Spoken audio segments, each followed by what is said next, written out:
All right. Hey, it's me. Hey, Jake, it's me. No, I'm Jake. Hey, everybody. It's episode 201 of the podcast, and it's me, Jake. So here you are, and I've got a guest, and we're in the room. Chris Martin. Thank you. Thanks for having me, mate. This is 201. I missed 200 by what? Who was 200? 200 was Zoe Coombs-Marr. Oh, you know Zoe? Yeah, she's great. Her show was just on in LA. My friends, by chance, went to watch it and loved it. Yeah. So she reached out because I loved that show when I saw it last year in Melbourne, and so she stopped by here, and I sent my wife and a bunch of other friends to go see it because I was out of town. But it was in UCB, yeah? Yeah, it was at UCB here, and then I think it's she's got one in New York, I think, tonight as we're talking, but not tonight. Yeah, because that's not the way that this medium works, unfortunately. No, it can't. Everybody's got to wait to be put on the internet. Yeah, that's what we're doing. Do you do it too? You kind of... We with our one, we have got a backlog that we're staggering. So I felt bad. We had a guest on yesterday, and he's got a special coming out this Friday. I was like, we're not going to release this for like 2.5 weeks. I mean, we could release it, but we've got a nice, you've got a day of the week. We like to do it. Yeah, no, I get it. But you can catch up on all these things now. They can watch the guy's special on repeat. Yeah, well, that's the other thing. If it's a live show, then you miss it. Unless... Anyway, so let's... Stop. We're getting ahead of ourselves. There's going to be a lot of tangents in this. I can tell after doing ours there will be. It's going to be a lot of tangents because there's not really a specific format. But what we should do at the beginning is you. So okay, yeah, do me. Let's talk about you. I could have prepared a great introduction, but I fell down on the job. I did your podcast that you do with Carl Donnelly, another one of my friends that I met in Melbourne. But you are separate from him. You're not him. I'm not him, but I'm very closely aligned with him. We've been podcasting together for many years. We're good. We're like best friends. Do you have a best friend in comedy? Yeah, I did. This guy I started out with at the same time, a long time ago. We're best friends for the longest time. And then we both got married the same year, which is 14 years ago, roughly. And then had kids, and now he's moved out of L.A. So I'm sad that my best friend in comedy is... It's hard, isn't it? Because it's hard as a grown man to... Even out here, like I feel like we're getting a nice little friendship. It's hard to make a friend as a grown-up. Like a new friend. Yeah, if it's not a new, like if you're new to comedy, you can make a new friend, but it's a bit difficult to like 10 years in be like, hi. Well, that was one of the fun things about doing the festival is because then you meet people and then you kind of cross paths with them later, and you've got a chance. It's more natural that Zoe would say when she was coming here, oh, hey, I'm coming to town so we could hang out. Yes. It's like, yes, of course. But that moment when you meet someone that you kind of think would be fun to hang out with in a comedy club around town where you live, then to take it to the next level. I know. How do you go steady with that person? What do you do? Well, the festival's a great thing because you're in this brilliant make-believe world for a month where there's no real responsibility. You're doing your show. You have to do your show once a day for an hour, and that becomes the focal point. And you hang out afterwards, and everyone's... It's like when you're on... It's sort of like a working holiday, and when you're abroad, you don't quite know how the lay of the land and how it all works. It's the best time to meet someone. It was a good one. Well, and Carl was having a year where... That was the first time I had done a month-long festival like that. So I was staying in a hotel that was kind of like a dorm for comedians in a way. There were a bunch of other comics doing the festival. Oh, the Adina? Yeah. That's nice, that one. It was nice. It was really nice. But Carl was staying out in the neighborhood at an Airbnb, so he was having the, like, I live here for a month experience. Oh, right. So I would only see him at night, post-show, hangout time. And then we were meant to... I think we were going to try and do something during the day, but then that never transpired. He's a big fan of just walking around shops. He's a big shopper. But, like, he makes... I don't like shopping. He loves shopping. Mm-hmm. But he makes it kind of less... I don't want to be stereo... do you ever find in your relationship with your wife that... As in, I'm newly married about a year and a half. I hate it when I find myself falling into the tropes of, like, she loves shopping and I hate shopping. And so I hate being the guy shopping with her, looking at his phone. I wish like I could be more subversive and interesting, but sometimes I'm like, I just hate it. Do you mean just go along and kind of just going along and hate it? Yeah, but she knows. When we first started going out the first 3 months, we'd be like free time and we'd go, and then I eventually had to just drop the facade. I was like, I can't She couldn't understand that I didn't like shopping. Like, it was absolutely alien to her. But I don't mind it with Carl, because he can do it in kind of a... Stealthy? Yeah, it's more like, Promenade cool shop, but she's like proper, touches every item, asks my opinion on everything.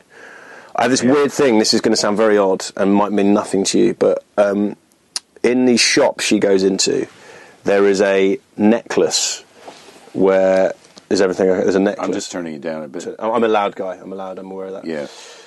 There's a necklace made of metal chains. They have the kind of little thin chains, and if you just gently put that on your hand, just little thin chains. Does it collapse into a tower, or do you make it into a... No, you just sort of bring it down and just sort of gently sits, like it just sort of falls into itself, and it's one of the most therapeutic things you can do in a shop.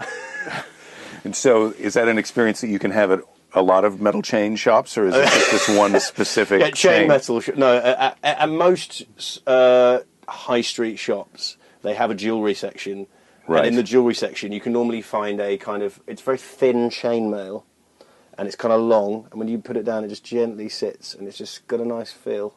I go straight to that section now.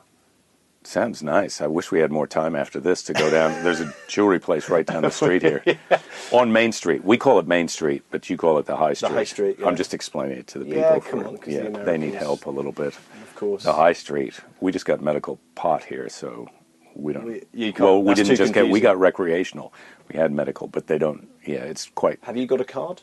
No, I didn't get certified because I'm a little bit paranoid. I didn't want to be on the list. You know, that's the first, because it's... Well, also paranoid from what? You would be more paranoid having the weed. The pot makes you paranoid, but then I'm already paranoid I'm predisposed to it. Oh, right? You're paranoid of being, like, on a register. I'm on the... Yeah, They've got because... your information. Because it's legal by the state, but it's still federally illegal. So in that sense, if the federal government decided, look, we're gonna drug bust people, the first thing they're going to do is get the list of people who've got pot from the state, and then that's where we'll go. That's a really good point. Or they could they make it illegal again here? Yeah, well, I suppose they can do whatever they want, and they've right? literally got the first houses to hit just on a list. They know where to go. Yeah, not that I don't realistically think that's going to happen, but I'm not as big of an advocate of pot. I'm not the kind of guy who's like, oh, I need to get on that list. I'm the kind of guy who, like, oh, once in a while. Yeah, that feels like... I mean, over here, it does make me laugh how... I don't know if I explained this to you before. In the UK, weed is something... We call it... Do we call it? Spliffs. So we roll it with tobacco. And you have it typically between the age of 14 and 16. Then you grow out of it. Then you don't smoke pot anymore. Well, there are the odd person, but, like, no one I really know. Everyone sort of did it for a bit, and then you start drinking booze more... And then people start, not people like me, because I'm a bit more clean cut than that, but people will start taking ecstasy and cocaine, and weed is seen as, but also it's definitely not as strong as over here. So over here, it's like a higher quality, so I think it's more of a, in the UK, I don't know how much it costs. I've never bought drugs off a drug dealer. So yeah, me neither. Well, not for a long time. Yeah. I was in college, so that's a long time ago. Yeah, and that's probably not a real dealer in college. Is it like a guy in a dorm who's got like... It's not like a Well, guy it's in an always alleyway. You know what I mean? Like, not Yeah, one of those yeah. Well, guys. right. I've never gone to score from a stranger. You're Sat in always a person's buying it. car. How terrifying is that? People have to do that. They have Yeah. to go ring a guy, sit in his car, and I mean, I don't know why you wouldn't get. I know I don't know.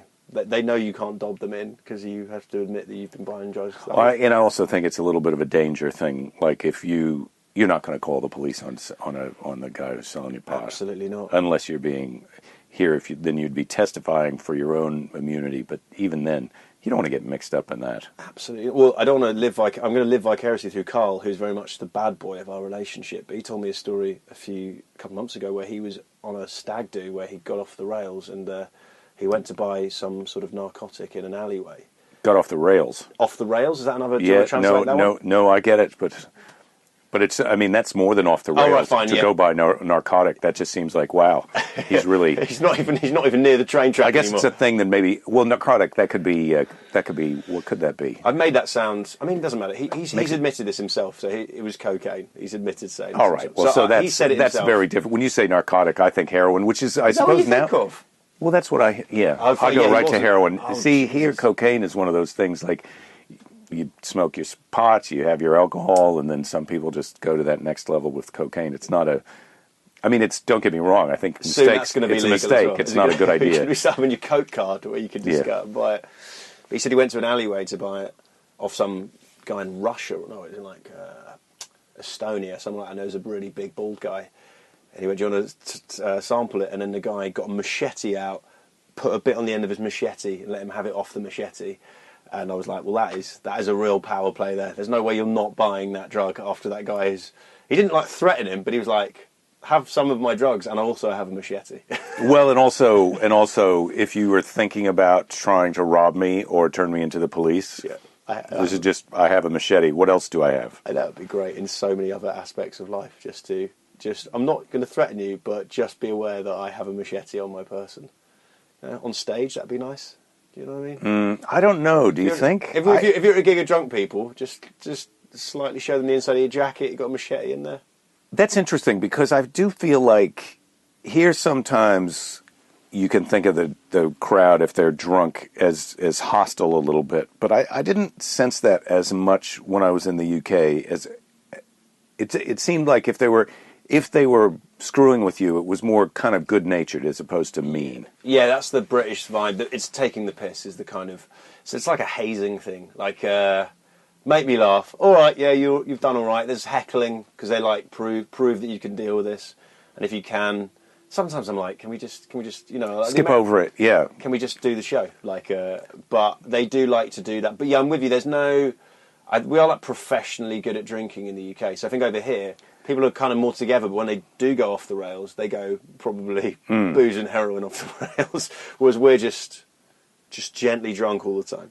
Oh man! Well, I was at the Soho Theater a couple summers ago, and we were staying right down around there, and I could not believe how drunk everyone was getting. Yeah. Oh yeah. You know, because here you go into a bar and there might be, you avoid those two people, but there, if you're out at 11 o'clock, past 11, you can't, everyone in the bar is just yelling, spitting, telling stories, getting ready to sing or take their shirt off.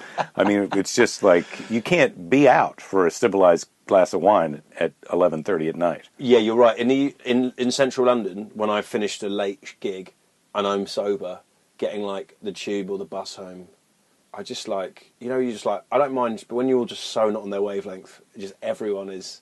It's like it's like you're operating from another dimension. They're in the drunk zoo animal dimension, and you're just a person who's in the universe with them. The only thing I do like, actually, is it's the only time Londoners will speak to each other on the tube is like after 11 p.m. when they're drunk, and they go, what's going on with you, mate? And they go, that's a nice bag, and then...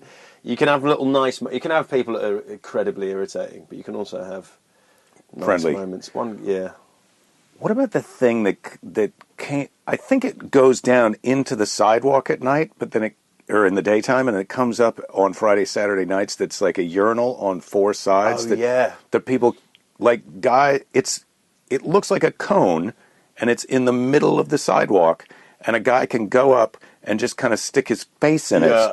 So. No one else can see your face, but they can totally see the back of your body, and you're just taking a piss. Yeah, that is one thing I've never done. That is a level of drunk confidence we are just having a piss, and because if you have to ever do it in public, you normally choose like an alleyway and by a dumpster, as you guys would say. But yeah, to just confidently walk into the middle of, it shows how little faith that the British police and public have on the rest of the public, not just weeing everywhere, so they're like, we just need to put some toilets in the middle of the street. That's what I was trying to say on stage and to people in conversation, like, this is crazy, like that there's a toilet in the street, just go into the shop and, go into the back of the bar and use their bathroom. And they said, no, they have to have those in the street, otherwise people would just pee everywhere. Yeah. So... The idea that it seems like there's no privacy there, those people would just be peeing on that same spot if there was not that thing there. It's like, do you ever watch The Wire? Yes. It's like the Amsterdam for urination. Do you remember there was that series where the guy set up an area where it was legal to do all drugs and just contain it? Oh, yeah. That's like what they've done there. They've gone, they just contain all the piss into these urinals. this area. Otherwise, the whole place is going to smell of urine. But so I immediately thought of that scene and that thing when you were talking about how in the UK marijuana is a thing that you do when you're a teenager and then you graduate to full-on drinking. Yeah. That's what happens. Yeah, that is... the weed thing is... I think it's like such a non-thing now in the. It's like it's not legal, but they're not trying to arrest you. Cop's not gonna do it. It's like sort of. It just doesn't feel like the thing. Yeah, now is everyone seems to be boozing heavily, cocaine and I think pills and all that have made a big comeback, and because it's so dark and grungy and rainy. The UK, it's very much people in little sweaty bars, and there's not the open air. I think marijuana actually is conducive to this open... Go outside. Yeah, it feels like a nice kind of social floaty thing. Yeah. It's... Well, especially here by the beach, to smoke and then go swim or lay on the sand or... Look at the ocean, yeah. It's like, it feels like romantic, whereas in the UK I think... even just smoking in the UK is depressing. You just have to huddle outside some cold sort of... I was really surprised at how many people smoke over there, though. They banned smoking, but that means that everybody has to smoke outside, which means that every time you go... Like, when you're in a building, there's no smoking. Yeah. But as soon as you walk out of the building, everyone is smoking. I find that's what it seemed like that's there. weird, actually, because over here... There was just a fog around all... The density of the city, that's central London... And then the amount of people who wanted to smoke, it just felt like you were smelling it all the time in a way that you don't here. Maybe because we're more spread out, or I don't think it's that. I think you guys are. I've seen very few people smoke cigarettes out because you can't obviously smoke indoors here either. No, but yeah, you're right. You don't see anyone huddled out. You see the odd person having it. It's so like 90s smoking for me. It's just a bleak. In the UK again, it's like a way of forgetting our existence. Just take the edge off the weather. It's just like I don't get how you want to make it sound so... I really thought London seems just kind of vibrant and alive, but I guess when you're there all the time, the rain, it's enough overcast and rain. I would give anything to be a tourist from another place coming to London. I'd love to go to London for 2 weeks. You can walk everywhere. It's phenomenal. But when you're there all year and it gets to... What time of year were you there? We were there in June, I think. Well, obviously, that's the prime time. London nice. In the summer is actually one of the best places on earth, but... You get out of those summer months, you get to like November, December. Christmas is cool for like that week. And when all your friends are not working as well, you can hang out with them. And then you've got it gets dark at 4 p.m. every day. Yeah. 4 p.m. it gets dark. And then because of daylight savings and the farmers, I don't know why that is. I don't know why we do it here. People say it has to do with farming, but I don't understand. It's one of those things that people just say. Why can't the farmers just do it an hour earlier or an hour later? Yeah, why do we all have to change our clock? That is a great, urban, thing. It's farmers. No one's even asked the farmers. I mean, I'm sure it wouldn't be difficult. I could just Google, why is it? What is it to do with farmers? But we're saying, it's the farmers. Yeah, as I recall, it's not as easy to understand as that. Once you start reading about it, you're like, well, still, I got questions for farmers. Yeah. When I'm reading this. Next guest, 202. Yeah. Get a farmer on. So, and just grill him about the clock. What the hell? Just go it's nice to be on at 11, or if you'd have your way, 10 o'clock with you right now. Yeah, see, I've got stuff I have to do at a certain time of day, but you're a farmer. It's just plants in the sun. So you could get up. What do you care if it's 4 o'clock in the morning or 8 o'clock in the morning? By your watch, you got to get up when the sun's getting up anyway. You don't have a meeting in town. Yeah. So you're killing me. They also go to bed really early in the countryside, so I mean, I think when it gets dark. Yeah. But that's what they say we're supposed to be doing, is go to bed when it gets dark and get up when it gets light. I have been going to bed very early over here. I don't know why that is. I think it's because... Maybe you get up earlier here. So my wife is just... It's because, do you know what it is? We're in a pool house, so we literally have a bed. It's small. It's basically like a shed. Oh, that's right. You got a good setup, though. You're right. It's very affordable, but it's also very affordable because, no word of a lie, it's probably about... an extra 50% bigger than the room we're in right now, which is your kind of office. Yeah, and I'd say this room is about as big as 2 king-size beds. Yeah, when if you can measure the size of a room in bed size. Yeah. We have one king. Luckily, we only have one king-size bed in it. But I would say this, I don't know if I mentioned this to you before, but the one thing I enjoy about living in a kind of limited lifestyle is it really makes you change your gauge on success. So before I came out to LA, I was like, yeah, I want to live in the hills in a mansion. Now I'm not. I'd like to live in a place where the bedroom is big enough that I can access the bed from both sides of the bed. Yeah, Currently, that's nice. I'm climbing over my wife every night to get into bed. I, like a gentleman, took the wall side so she can get in and out quickly and go to the bathroom. Was there a conversation, or was it just assumed that it was very much assumed? But if I'm honest, it was one of those. I'm quite a giving person. I'm also a bit of a coward. So on the bright side, if an attacker does come in, she's first in line. She's on the front. She's on the front line. Lines. I'm hanging out back. Yeah, just for me though, I like to stay hydrated. I've got to get up a couple of times. So I do climb over her a lot, but it's her own fault because she wanted the right. So she just has to deal with that if you trod on her her up. leg, but I trod on her leg by accident. It's the nature of the beast. But it's a very useful starting point for LA. But it has. I can't remember how I got into this topic. It was something that we led into this with, and that was a point I was making. Anyway, everything's a win from there. Everything is a win. Yeah. I just want to, have not a toaster oven, which is what we use at the moment as our main cooking, which is something I've never had in my life. Normally, I can normally have enough space for a toaster and an oven, but I've had to consolidate both of them. Well, we just made the move from it was a couple of years ago. We made the move from toaster to toaster oven. Oh, right, so that's an upgrade, is it? Well, but you also have a real oven. We also have a real oven, yeah. But the toaster more. oven, the benefit of that over the toaster is that you can do some other things. And the toasters we were going through toasters. Really? What were you doing to your toaster? I don't know. My wife, when you've got another 2 or person. 4 slice? We had the 2 slice, but it was actually it was 1 slice, but it was really wide. 1 slice? And long. So you could get 2-3 pieces of bread in there sometimes. It's basically a 3 slice, but yeah. It's... Yeah, but we had that, and we had another one before that, and whatever the coils were in the toaster were not as durable as the heat element in the toaster oven. The toaster oven has proved more long-lived. The toaster we were flaking out in under a year. Was it maybe your technique of getting it out and flicking it up? Because I that's sort of thing that sometimes I worry of my toaster, that when I get because when it's too short a piece of bread. Mm-hmm. And you can't... I don't know whether I'm not a knife in the toaster guy. I don't know if I'm paranoid. But I know when it's off, you probably can't get burnt. But I don't like putting a knife in the toaster to get my toast out. I'd unplug it if I was going to do that. Yeah, well, but there's these maniacs out there that once it's off, they do that. And I just think, I don't trust these things. So yeah, well... I go for a heavy... There's fewer and fewer of those guys every day.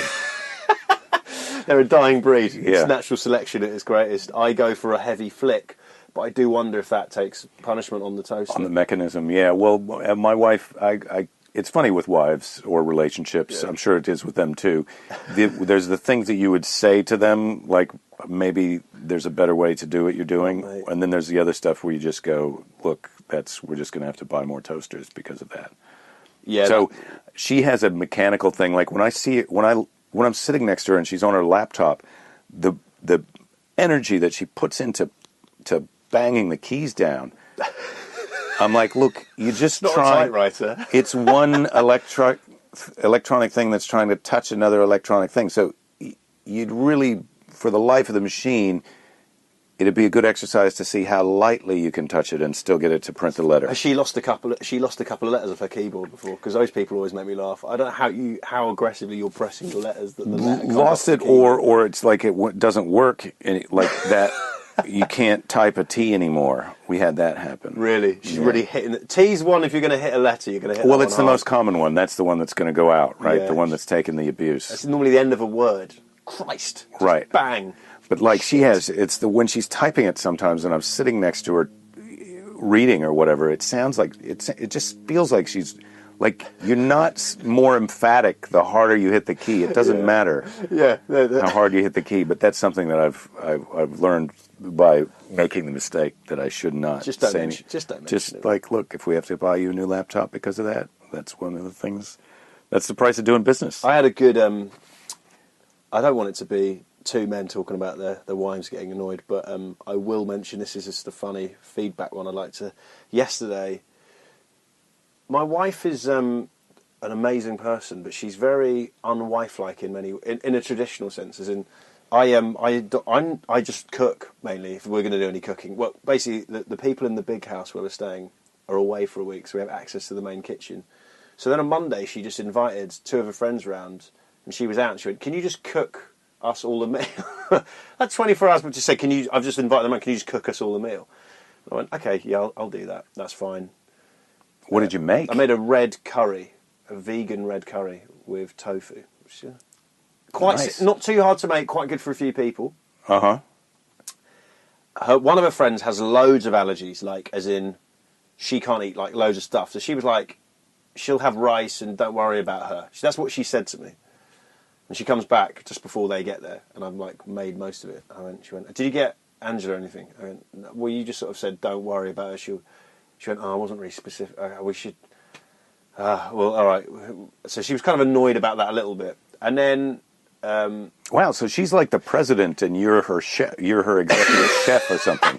In this instance, that was very much the role that was happening. Mm-hmm. And then this is when I got annoyed, because then her friend who's coming, who I'd met, he's a nice guy, and he's a food guy, likes lots of food. So I'm thinking, I don't cook loads, but when I do, it's nice to just sort of impress people, isn't it? Go, "Look what I did for you." Well, you'd like it to be delicious. You don't want people to come over and then you've just opened a can of spaghetti sauce. And Exactly. So you think, I've made it. He was coming a bit later, and then I made it a bit spicy. So I sort of thought, how can I make this unspicy without just putting just X, Y, and Z sugar in it?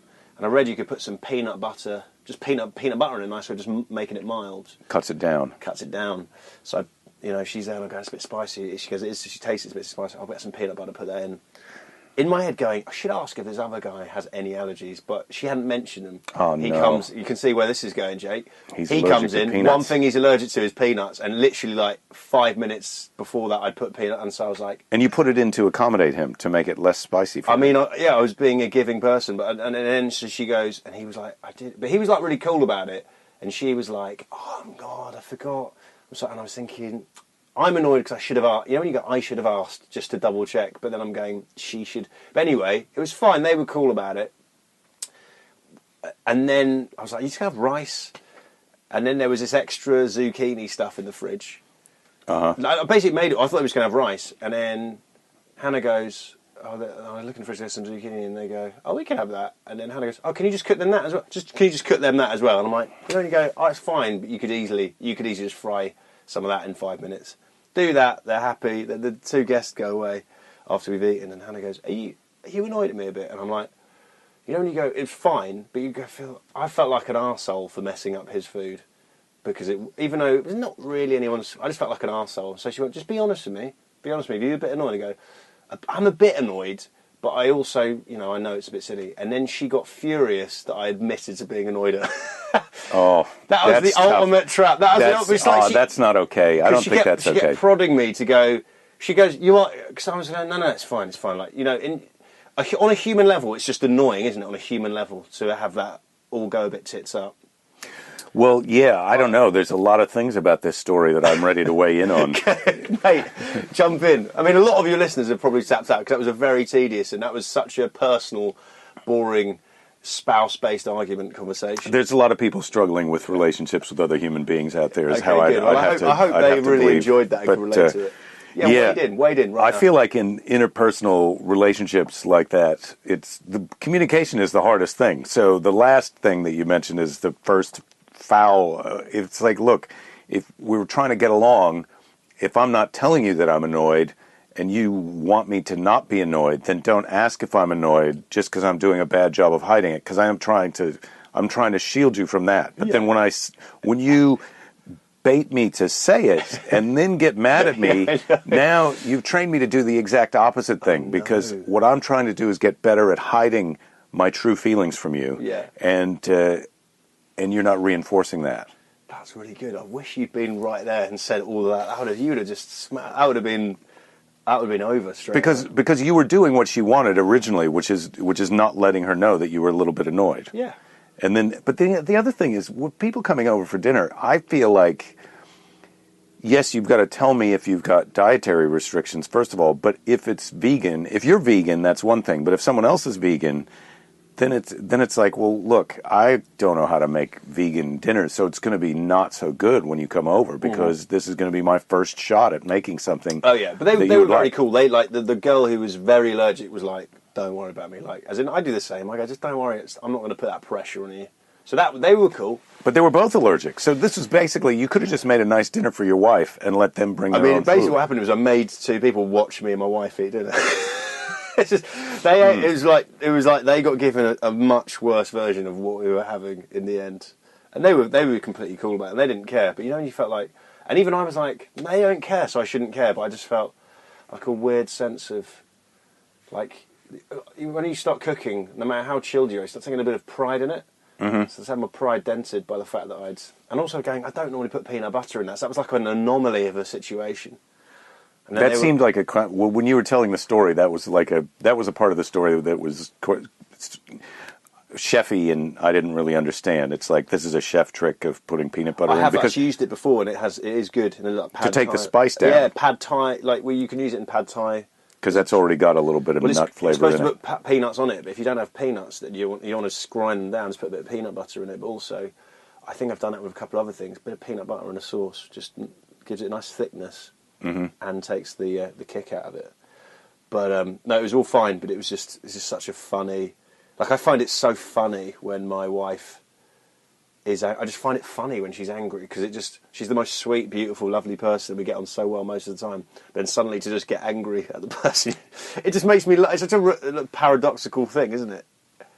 To just be shouting at someone for like being annoyed at something. Well, I feel like that's one of the challenges that we're in my marriage. We're trying to just take it a little bit easier on each other, right? It's like, look, you are the person that I love the most, and I'm the person that you love the most. So we don't need the spurs and the whip and the riding crop and I'm already trying my best to anticipate what you want and then do that. So if I make a mistake, you don't have to yell at me because I didn't do it. I'm not doing it on purpose. It's just an accident. I'm with you on that. It's the getting annoyed at the mistake. So then ironically, I mean, me being annoyed that she'd mistakenly forgotten to tell me is slightly hypocritical because I do often go like, I wasn't trying to be an arsehole. I just accidentally was an arsehole in that situation. So, well, now to go back, now to really go forensic and get forensic, mate. Put on those overalls. I think to just go back to the original part of this, the premise is, I'm your wife. I'm inviting over two of my friends, and just assuming that you're going to make them dinner. Yeah, that was a one that I just went with. But you go like, when you want to go, if I just let alone the patriarchal guilt of that being swapped round, and me being like, I'm invited two mates around, you're cooking, love. Yeah, well, no, you can't. I don't think you can do that. You can't. But, I don't know what I would do exactly in that situation. I might just say out loud, "This is what's." So you're inviting your friends over, and I'm going to make them dinner. That's what's happening. Yeah. Is that what we're doing? Yeah. What kind of a menu? Do you have a menu that you'd like? I mean, is there a grocery list, or do you just want to tell me what we're eating and then I'll go and figure out how to make it? Yeah, there was just. Can you just sort that out? Okay.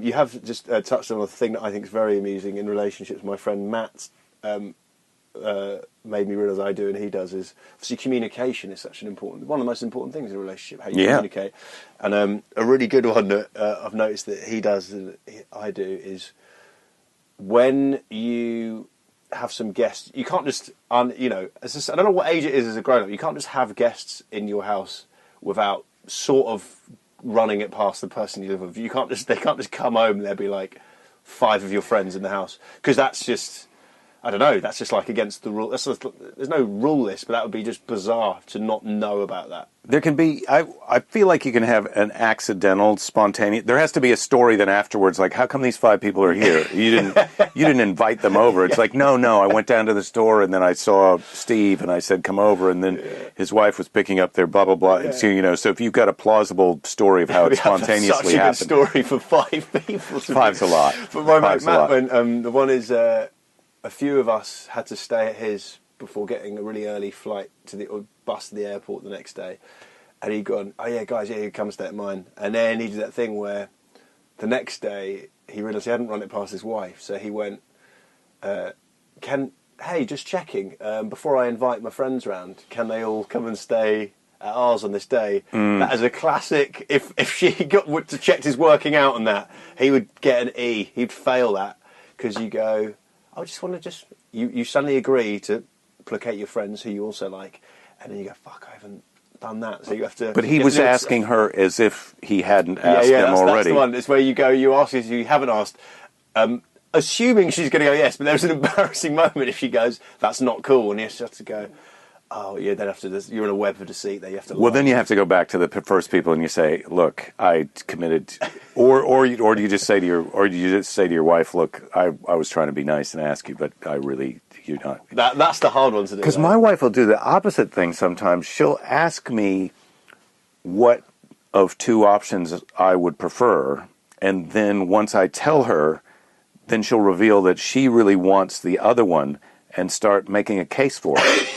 And then my thing with that is like, look, I don't really care which of these two things we're going to do, but now you put me in a situation where I feel as though I made a choice and I was not allowed to make a choice. It'd be much better if I get to be the hero and just I say to you, you decide, and then we'll do what you want, as opposed to, no, I decide, but I get overruled. That feels bad. Yeah. But she'll do that sometimes. That's one of the ones that I've said, please don't ask me. If you've got one that you really want, don't ask me just betting that I'll pick the right answer. Is it? Do you reckon it's a test to go like, oh, we're so similar, and then 9 out of 10 times she goes, we're not as similar as I thought we were going to be. No, I think in her mind she wants me to feel like I have control, but she doesn't. But she still wants me to do what she wants me to do. So in her mind, she thinks, I'm doing him a favor, because if he chooses the same thing as me, he'll feel like that was his choice, and that'll feel good to him.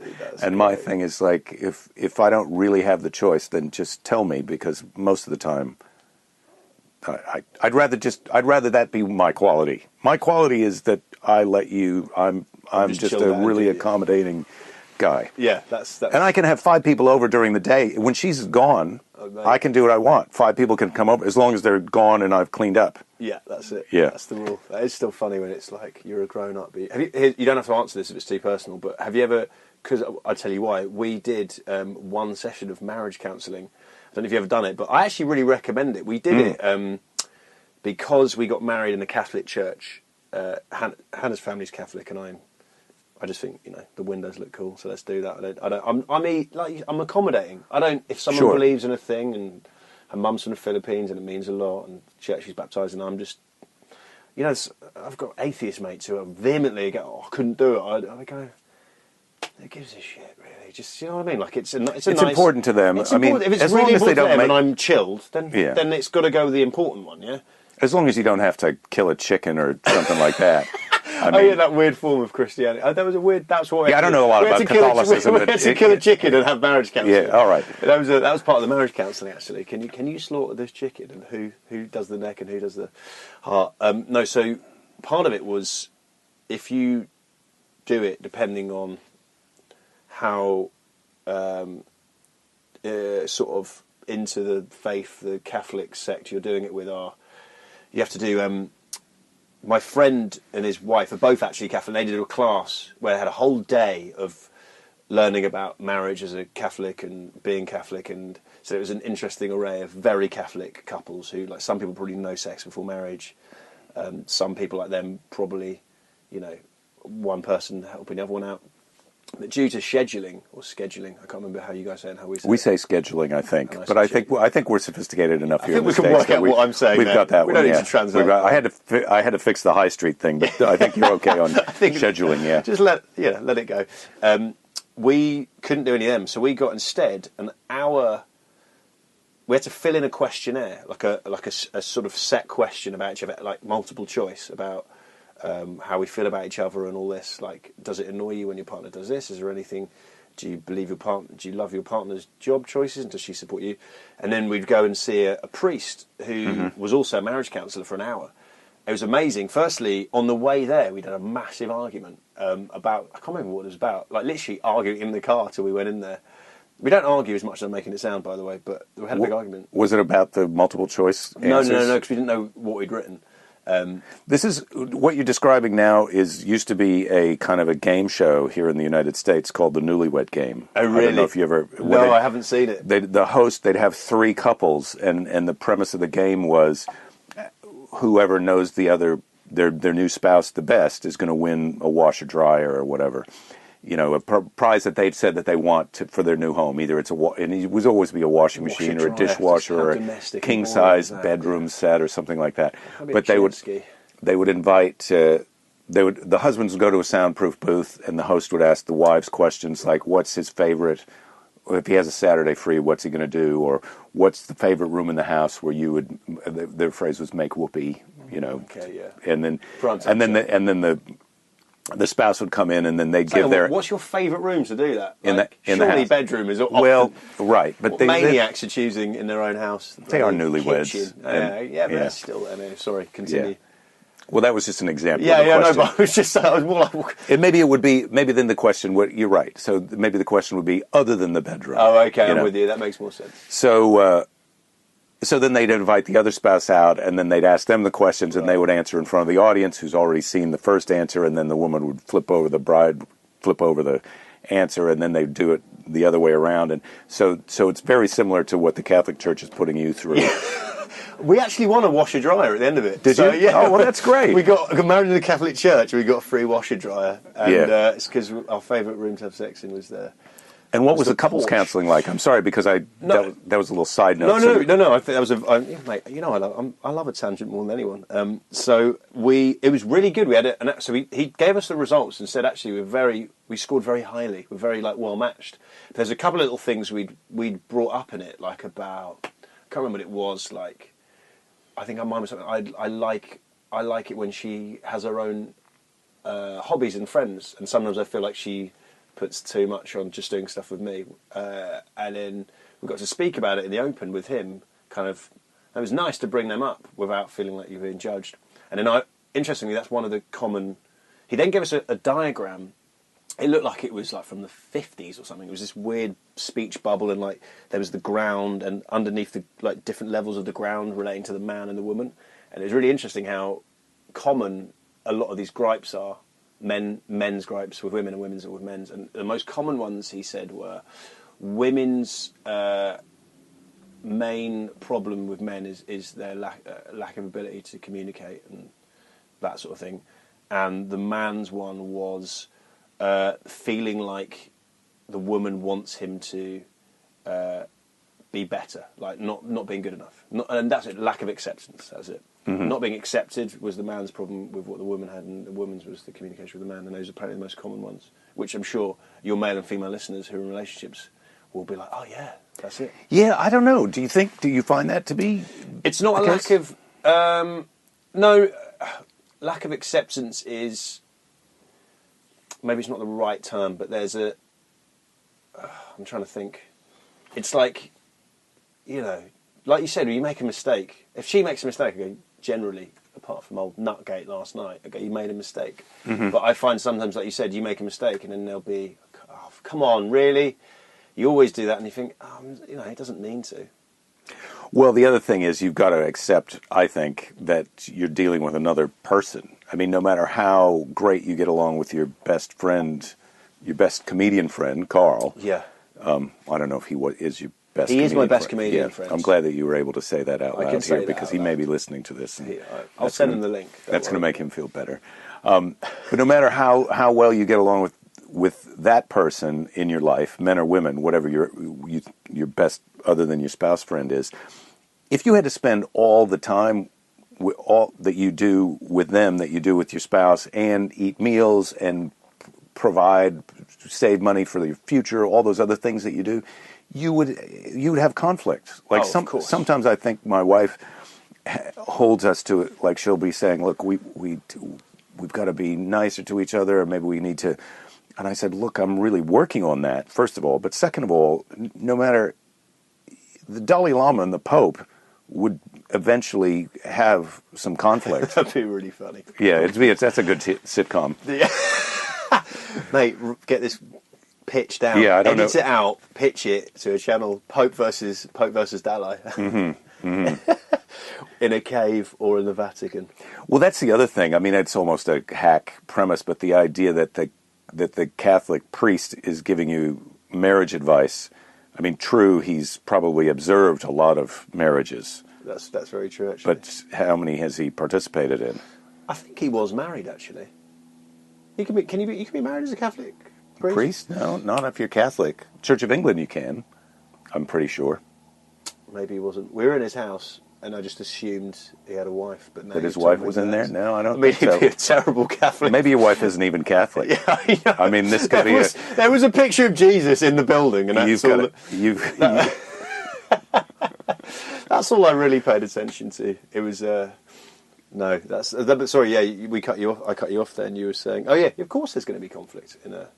I think people get to if it's all the time and there's no. I think it's when it's outweighing the good times. That's probably when it's. Well, I think a big part of marriage relationship that is how you resolve that. How do you discuss it? What do you do when one person is feeling put upon? I was going to say that with my wife and I. One of the big things is. One of us or the other one doesn't feel like they're being appreciated. You know, not that you're keeping score on everything you do, but it's like, oh, look, I made dinner for your two friends who came over, and yes. And then now you're asking me to do that again.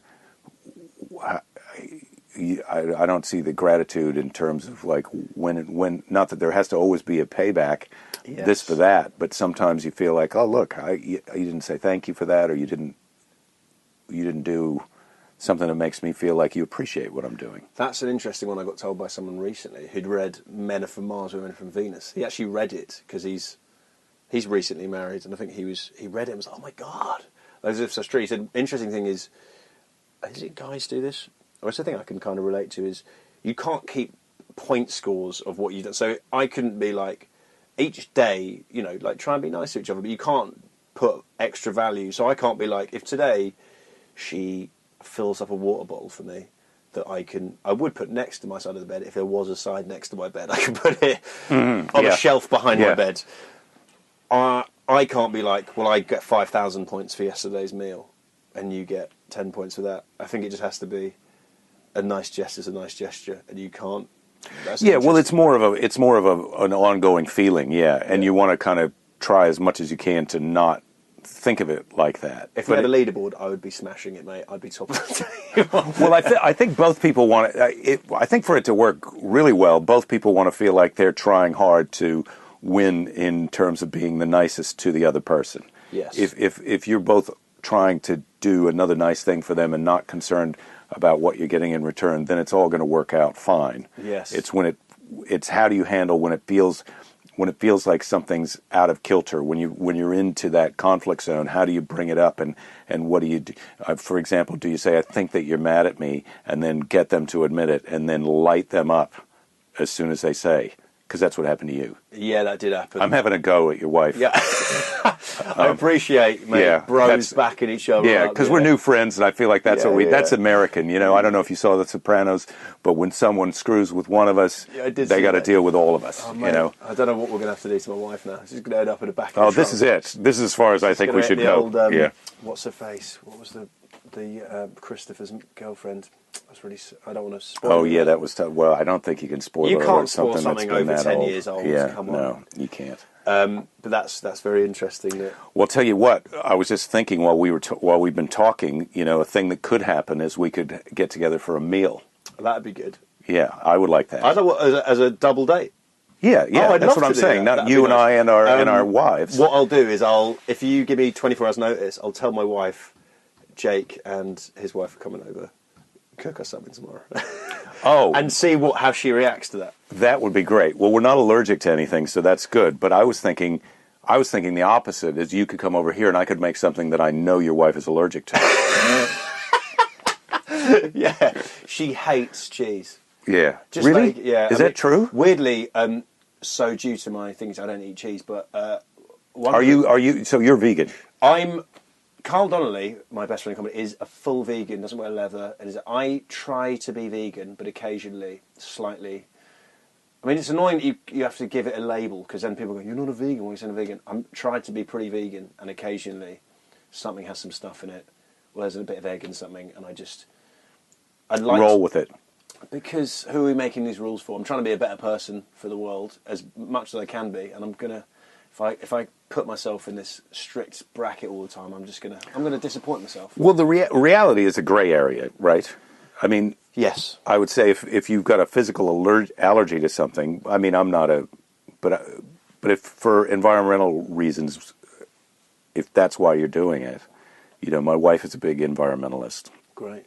And so we're trying to eat less meat. That's good. So that's they have the Meatless Monday thing, which is we're not systematic in that way about it, but we eat much less meat than we used to.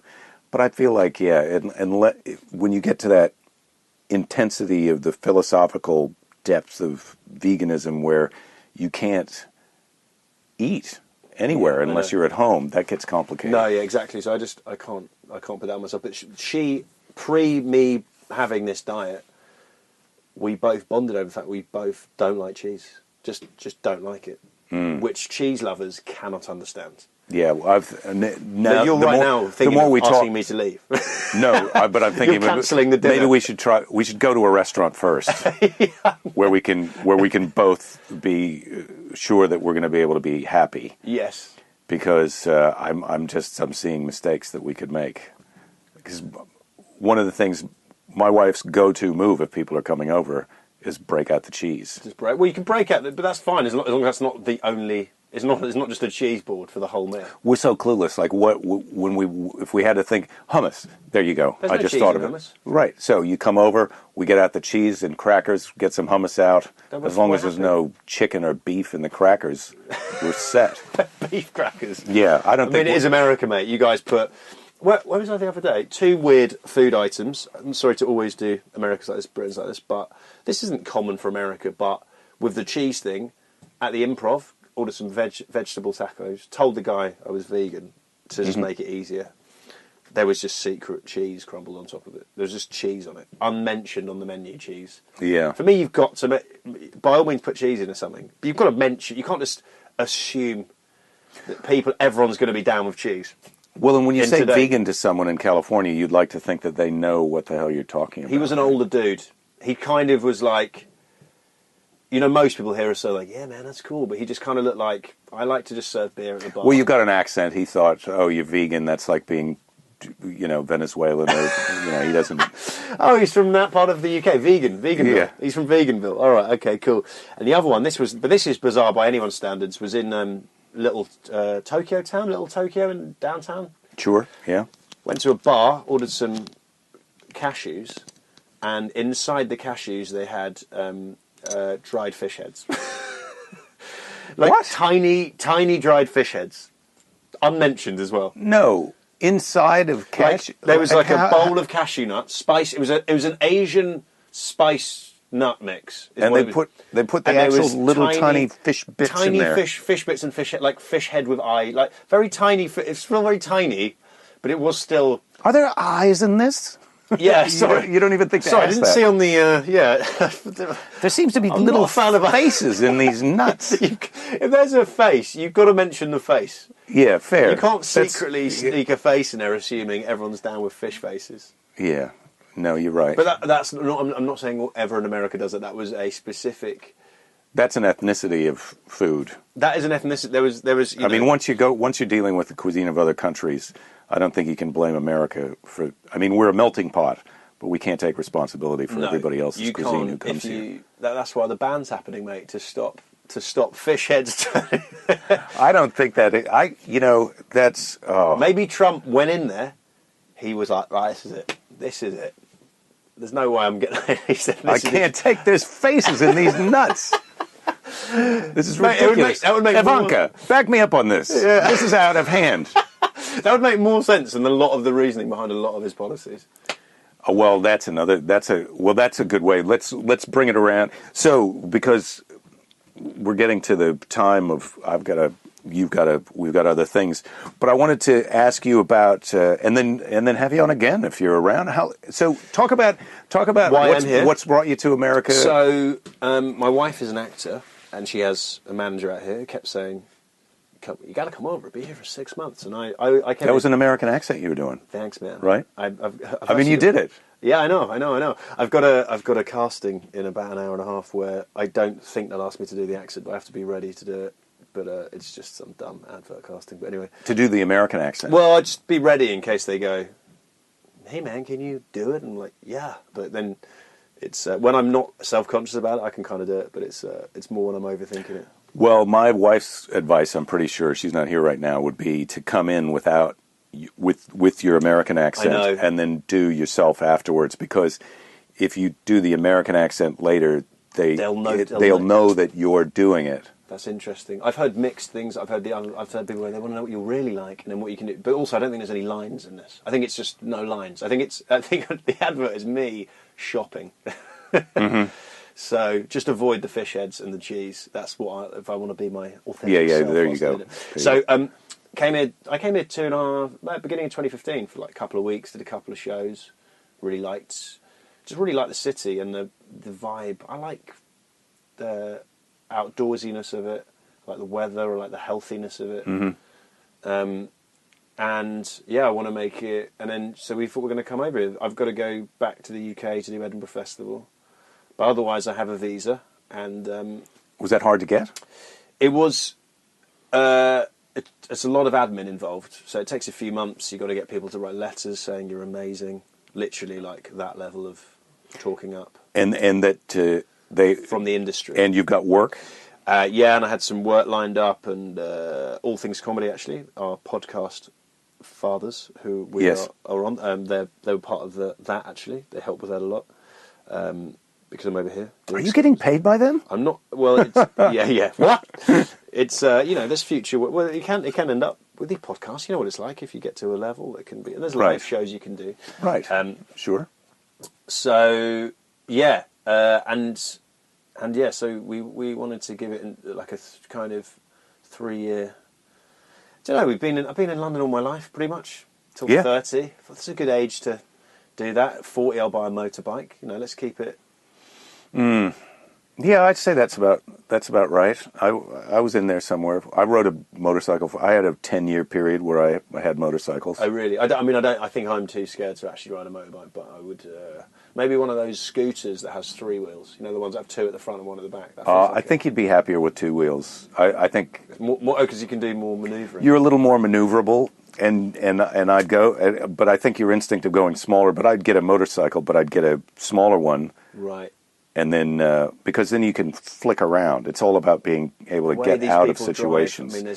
That's why I got off. I felt like I'd been in the casino for 10 years, and I walked out with all my money. Yeah, and you never got one accident in 10 years. No. The stat you hear is every person on a motorbike has an accident, and that means that is now a lie that I've been spreading like it's true. Well, that's what they say. There's 2 kinds of motorcyclists: guys who've been down and guys who haven't been down yet. Fallen down. So that to me, immediately, I'm not. In certain things in life, I'm not a risk taker, and that's one I'm like, I don't need that. I don't need that stress. I'll do something. I'll just have an affair. That's the other thing you can do when you're 40, isn't it? Yeah, I suppose. I don't think I'll do that. You see how much trouble I got in for the old fuck up. You made you put nuts in the dinner. So yeah, if you had sex with another lady, that'd be big trouble. Or a man. Jesus. A man. Yeah, that's bad. I put nuts in a man. So, come on. Is it too late for a pun? No, it's not too late. It's not too late. Not only was that a pun, though, it was like a ridiculous, like how, like to work it out. Like if I said, okay, you said it, now you have to do it. How would you do it? You'd have to put your nuts in his mouth, right? That's the only way I can imagine it. Can you get your nuts in a man's butt? I don't think you can do it. But I don't want to know. People listening, I don't want to know. Like a weird, you call it like the squirrel or something weird. It'd be like some weird sexual manoeuvre. The squirrel has to put your nuts in a guy's butt. It's fine. He stores them for the winter. Oh my God. It's got to be. There's so many ways you could hurt yourself doing that. Right? Sorry. It's such a high level of trust. My God. You'd have to hope they don't get scared and just really clamp them in there. They'd have to be very relaxed for the whole thing. Yeah. In that scenario. I think I think you'd rather be the nut than the butt than the nut, wouldn't you? Because you'd rather be the butt than the nut in that one. In that one. So it's so very seldom in sex that you'd rather be the butt than the nut. So, in that I think we found the one cheat code to being the butt. If you're in prison and someone makes you your bitch, you go, "I'll happily be your bitch." But I'm exclusively a nuts and butt bitch. That's my. So if you're down with, I mean, who's getting off on that though? No, the squirrel. The squirrel. Sorry, that's really hit me. That shows my. As much as I talked a lot about marriage and relationships in kind of serious way. Yeah, it's nice that we got around to it. So, talk about how. So people are listening to this, then they say, "Oh, Chris Martin, not the guy from Coldplay." Not the guy from Coldplay. Been in the Philippines recently, that guy. I've got a lot of tweets from Filipinos. Oh, because they think there's I a bit got of a like mix-up? a verified tick on Twitter, and all it's caused is me to have 2,000 Indian people following me because they thought I was in Coldplay, and then subsequently I changed my profile photo to have saying "not in Coldplay." And then Indian people found that funny, and then now that's gone. So now I'm followed by Indians that think it's funny that my name's Chris Martin. And then 2 days ago, I think he was in Manila, and I had. But even just to have a lot of followers, just take it for mate. a win. If I could get 1,000, pity followers, I'm all about the pity follow. I'm all about the Filipino fans. My wife's Filipino. I've been, maybe I could put on an impromptu gig out there, see the family, kill two birds. So what is your Twitter handle? Chris M Comedy. Again, you'd think that because you're trying to. Because I'm trying to not be in Coldplay. This is Chris Martin from Coldplay's comedy Twitter. Yeah, I mean, this is. Yeah. People don't pay attention, do they, on the internet? So Chris M Comedy and the podcast I do with Carl, which has is not too dissimilar from this in terms of we could be talking about the sanctity of marriage, and we could also be talking about the squirrel. You never know. Yeah. You got to leave things open. You've got to leave things open. And what's it called? Which I thought you were going to say, to leave things open, which is what you say to someone whilst doing the squirrel. It's called the Carl Donnelly and Chris Martin Comedy Podcast because we named it ages ago before we realised you should have like a catchy name. Mm-hmm. So we just made it a really long title and put both our names in it. Right. Full names. Just put Carl Donnelly and Chris Martin into any kind of computer machine and it's going to come up. And it should hopefully not find Coldplay, it should find the podcast. Yeah. And then is there a website where people can find out your comedy gigs? Or do you have any comedy gigs in the States coming up? I'm actually doing Flappers tomorrow night, and I'm doing, this won't come out until next week. This will be, I'm actually doing some shows in Salt Lake City, where I'm featuring for Bert Kreischer. Oh, great. It'll be fun to do. I'd love to. I mean, Bert's great. Yeah, and to see you guys both together, that would be awesome. It'll be fun, actually. So that's in Salt Lake City when this comes out, I guess, that weekend, 13th to the 15th. And then I'm back off to New Zealand for a month, and I'm back. And then, chrismartincomedy.co.uk. Okay. They can find Chris Martin Comedy on the internet. Put that in. Although there's some really old guy who's like a open micer called Chris Martin. And I just went to do a gig at the Ice House, and the listing, it listed all him. It was all his listing. This old, like an old bearded guy who I think did comedy and maybe doesn't do comedy anymore. Weird. There you go. Basically, I should have changed my name. Is the moral of the story, but it's too late. I'm too far in now. Well, you would have already been a grown-up, getting busy doing your own thing before Chris Martin became super famous. I mean, he was famous when I started, but I just didn't like the sound of. I mean, I have a joke. It's hard to give up your name. I thought I'd put my middle name in because Chris John Martin, and then I stopped after 5 gigs. Not because I thought it sounded pretentious, because his middle name is also John, so that's one of his middle names. Oh, CJ. CJ sounds too American for me. Yeah. CJ Martin, Louis C.K. You know what I mean? That's kind of CJ. Yeah. Well, Louis' name is actually not. It's pronounced C.K. and now it is C.K. But his last name is some crazy Polish name. Yeah. And I don't know if you've ever heard that story, but it's a good story. I don't know the story. Why did he had a gym coach who would always say his name wrong, and it was very upsetting to Louis. And Louis thought the guy was doing it on purpose to screw with him. And then Louis explained how to actually say it, and the coach was like, "Oh, I'll fix that." And he just put the letters C.K. on his jersey, and from then on, everybody said his name right, and it was like this genius solution from this guy who and I hope I'm not misremembering this story because it's Louis' story, it's not mine. But it was a real great story about asserting yourself, telling someone what your problem is, articulating it, even if it's someone who you think is going to be unsympathetic, and then having person turn out to be surprisingly the person that solves this problem for you for the rest of your life. That's great. Yeah. And it's a great name. No one's forgetting that name. Louis C.K. Well, he's also super talented, so he's got that going for him. I watched his special this morning, and it is fantastic. I mean, I don't know why I need to plug his... The suit and tie one, the one where he's wearing the suit and tie. Oh, my God, it's... Yeah, I know. It's just... he's so good. There's some stuff in it that... Me and Carl were actually WhatsApping about it today, and he talks about Magic Mike, the film, for like 10 minutes, and I have half written a routine about how much I love it, and Carl also has a story about when me and him hosted a weird... We loved that film, and we put on a weird evening where we hosted Magic Mike, and I don't know why we did it. And then some, like, loads of women came to watch Magic Mike, and then these two guys I didn't know were, like, introducing Magic Mike, like, we're the directors of it. And he said he did it on Monday, and then he saw this, and we were like, the Magic Mike, you think, I'm pretty original talking about Magic Mike on stage. It's not like I'm talking about men and women. You think, yeah. And then he does, like, a 10-minute routine on it, but it's great, so you can't begrudge him that. All right, well, good. I'm glad that we were able to plug Louis. But yeah, he needs it. Happy to help, Louis. Happy to help. You're welcome. I'll see you for my vegan curry. All right, so I think I like to end with a high five. Oh, let's do that. Can you manage? Thanks, buddy. That was all right. That was real fun. Awesome. Yeah, it was a good time. Don't give up. There'll be plenty of time to give up later. That's the thing that I say. And then I play this.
You heard that.